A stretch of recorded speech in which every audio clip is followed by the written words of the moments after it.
Hello again, Misfits. Welcome to another 1 minute review, and this time we're looking at The Thing. Now, this thing is not the same as the other thing based off the movie The Thing.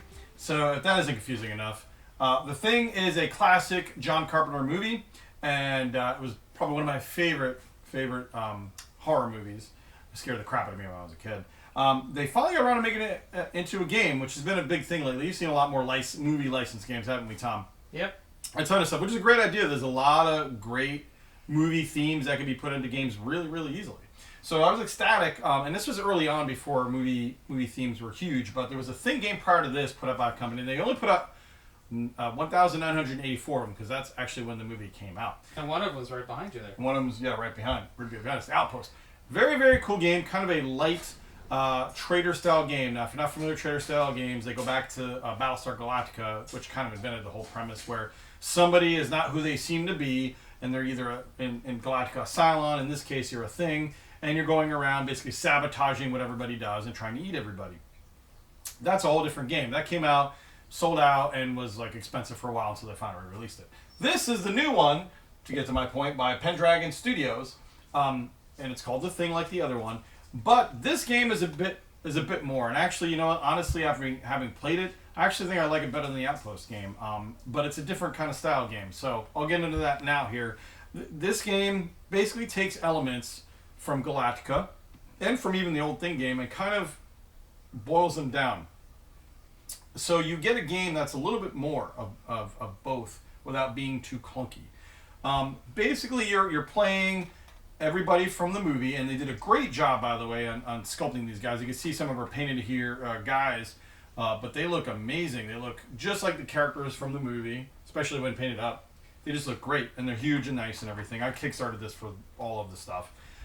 So they did a great job in capturing the feel, and they even did the sequel, and there's an expansion that's basically all the sequel stuff, or prequel.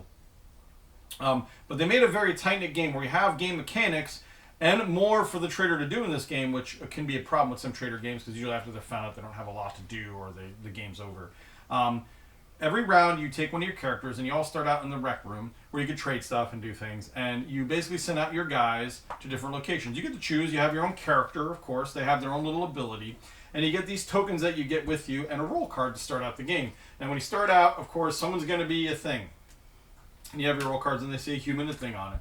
And there's always going to be at least one person that's a thing. When you start out, you do it randomly, of course, in the beginning of the game, and you have that's your roll card at the beginning of the game.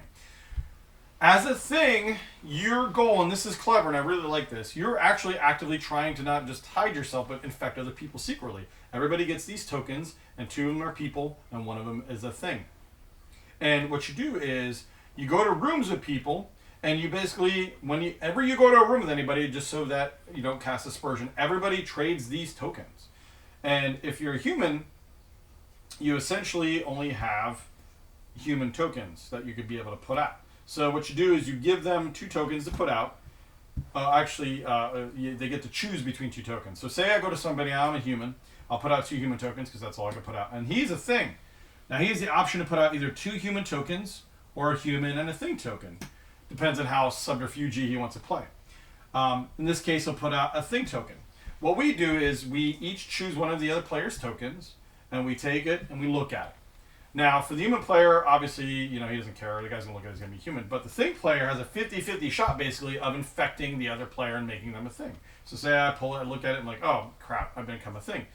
You put it down. Nobody knows any of the wiser, because you're just trading tokens, and everybody at the same location has to trade tokens. So if there's multiple people there, we all have tokens out. We all have to take from somebody's token pool.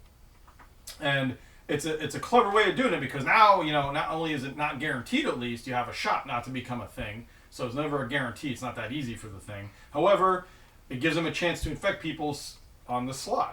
So I become a thing, and then, okay, well, then when we do that, it makes everybody purposely pick up their cards and put one underneath, and then I'm a thing, also working with him to infect everybody else. And I kind of do the same thing he does. And I'll go around, and basically the gist is you go to these locations, much like the other games that play a lot of the card subterfuge stuff, you still play cards at that location, and they're given to the leader of the round, whoever the leader of the round is, and they're put in a pile.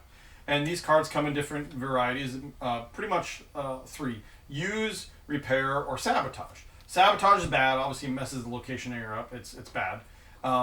and then you have use and repair. So what happens is you get a stack of cards from the players. The players themselves move where they want, and then the leader basically pulls from this deck and kind of pushes his luck. He'll pull, and he has to assign these cards to whatever player he wants actually on the board. It doesn't have to be played to the same player. So he pulls the top card. He's like, okay, repair. Well, let's see. Let's look at the board. Well, you're in this location. I want you to repair something because something's broken there. They basically turn their character over and they repair it. And then he gets to continue on if he wants, or he can even stop there. So not necessarily if there's a bad card in there, it's going to completely hose the day. But sometimes you're pushed. Sometimes you need to get stuff done. So, okay, use. I'm going to use it, use. And, okay, I want to use this location because I get to pull a card. They do have upgrade cards. People can pull weapons, and they can pull items from different areas. There's also a mechanic where you have weather. You roll a weather dice in the beginning that affects some of the things you do. And it also affects how fast your generator runs. It basically, another way people can die in this game, outside of getting eaten by the thing, is they also can die from being exposed to the cold. And if the generator gets broken or runs out of oil and breaks down, the base starts freezing, and you have a countdown for that, where the base essentially just starts, everybody starts dying because you can get frozen from the cold. And there's a way to counteract that too. You can actually blow up rooms if you want to try to keep the heat up in the base.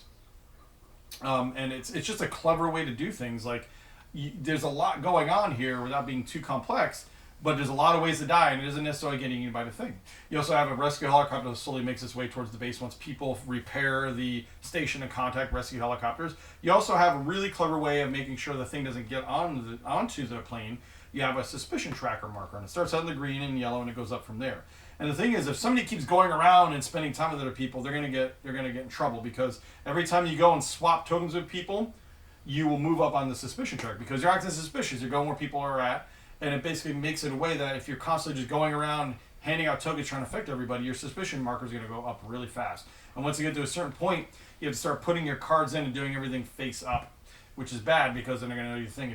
It basically limits your activity to only putting useful cards in, which brings us to the last part. You can actually expose yourself, not in that way. As a thing, at some point, you can actually just rip your character out and become a creature. Awesome. You are now a thing, and your gameplay style changes. Let's say, okay, he's a thing, he exposes himself. And there are other things involved, but this one in particular wants to go full ham.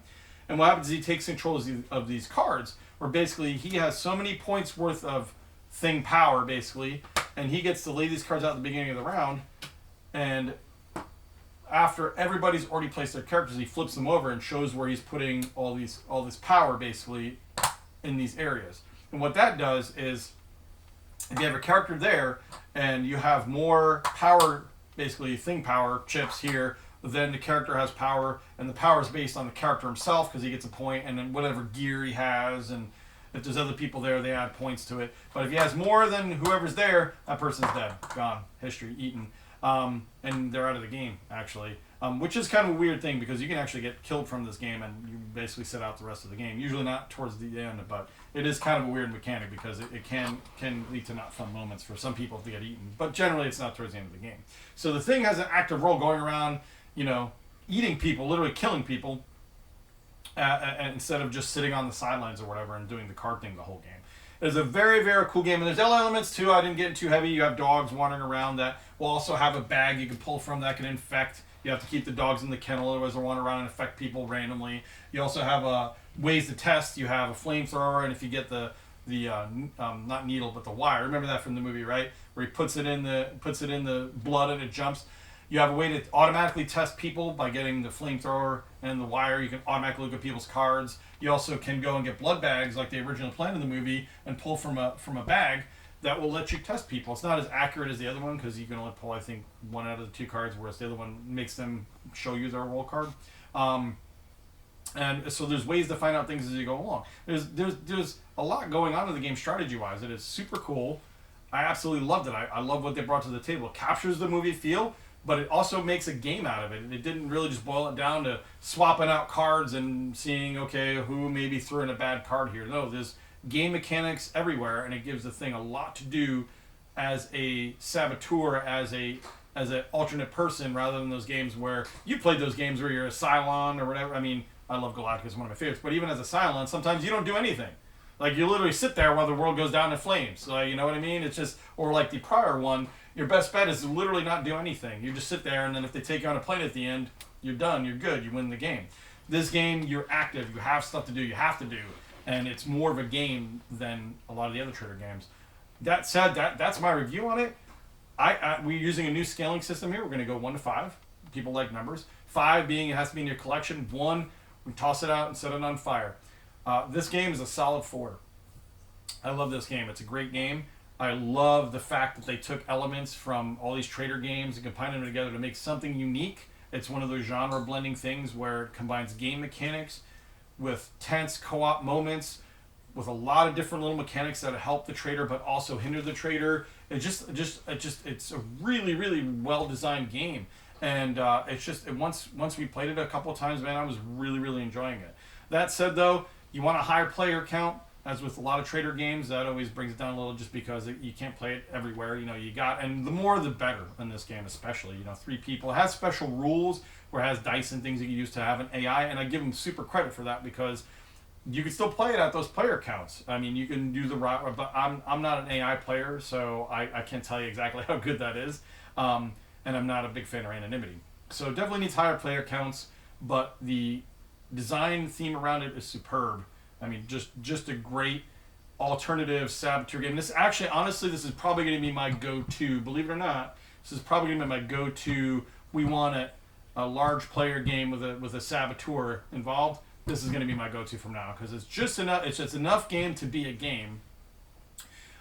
Without like Galactica, I love Galactica, but once we bust it out, don't we know when we bust out Galactica, it's gonna be a night of Galactica, right? And we bust Galactica out, it's gonna take a while to set up, and you're gonna be there for 3 hours playing Galactica, which I love. But some nights you want to get the trader theme in, but you don't want it super light. We bust out the other thing prior, and it's just very, very light themed, and we kind of played it to death a bit, and it was a little too simple. So this is definitely my go-to, just for we want a trader game that's not too long. Either that or maybe Betrayal, but it's a tough call. So definitely 4 to 5.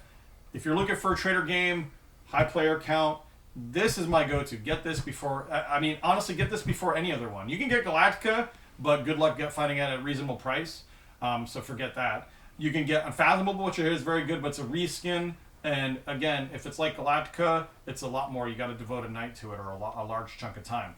This has just the right amount of time, just the right amount of mechanics to be that kind of perfect Betrayal game that mixes everything together, and it just blends very, very well.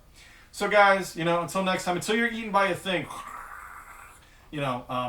obviously, play this game. Anyway, guys, thanks again for joining me for a 1-minute review. I hope you like this horror-themed thing, game review. Don't forget, of course, to like, subscribe, guys, and as always... Is that thing it's for the thing. Game On? Game On. Yes, that is the thing for Game On. I'm sorry, my real self shone through there for a minute.